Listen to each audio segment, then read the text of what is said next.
Good morning friends, good morning from Jharkhand. এখন দেখতেই পাচ্ছ সূর্য উঠে গেছে। তো আমরা ঝাড়খণ্ডে আছি।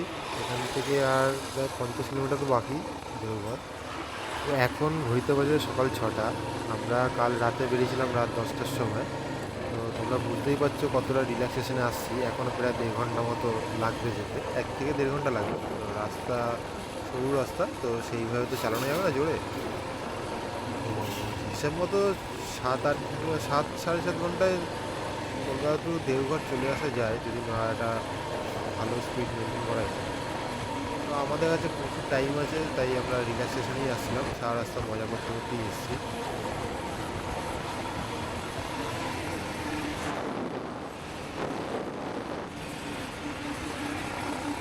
সুন্দর ওয়েদার, সে রাস্তার দুধারে এরকম গাছপালা দিয়ে মাঠ। এই জায়গাটা খুব ভালো লাগবে। আর এই যে সাইডে দেখো, সাইকেল উপরে বাইক যে ঠেলছে, কয়লা নিয়ে যাচ্ছে। আমি অনেকক্ষণ ধরে দেখি আসছি তো এই রাস্তায়, দেখি অনেকে যাচ্ছে এরমভাবে। সামনেও আশা করি দেখতে পাবে এক দুটো। এই যে সাইকেলের লোড নিয়েছে কয়লা, আর বাইক নিয়ে একজন পেছন দিয়ে ঠেলছে। তো এরমভাবেই ট্রান্সপোর্ট হচ্ছে। তো এই দেখো। তো রাস্তা সম্পর্কে একটুখানি তোমাদের আইডিয়া দিয়ে রাখছি।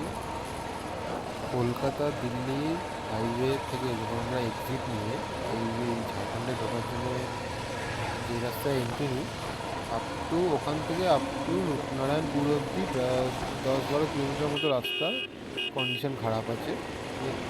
কিন্তু তারপর থেকে রাস্তার কন্ডিশন ভালো আছে, কিন্তু বাম্পার আছে রাস্তা খুব। তো গাড়ি খুব একটা জোরে চালানো যাবে না। রাত্রিবেলা তো আমাদের একটু অসুবিধা হচ্ছিলো বাম্পারগুলো আইডেন্টিফাই করতে। দিনের বেলা আশা করি তোমরা বুঝতে পারবে, যদি দূর দিয়ে দেখা যাচ্ছে, কিন্তু বাম্পার আছে, তুমি খুব জোরে গাড়ি টানতে পারবে না। তো তোমাকে একটা নির্দিষ্ট একটা স্পিড মেনটেন করেই চলতে হয়।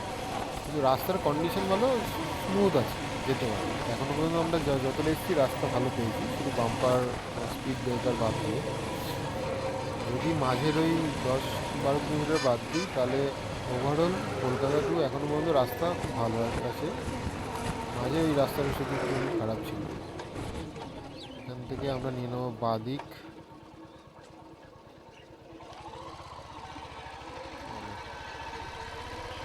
চলো তাহলে সামনের দিকে এগিয়ে যাওয়া যাক। দেওঘর খুব কাছেই আছে, আমরা আর 1 ঘন্টার মধ্যে পৌঁছে যাবো।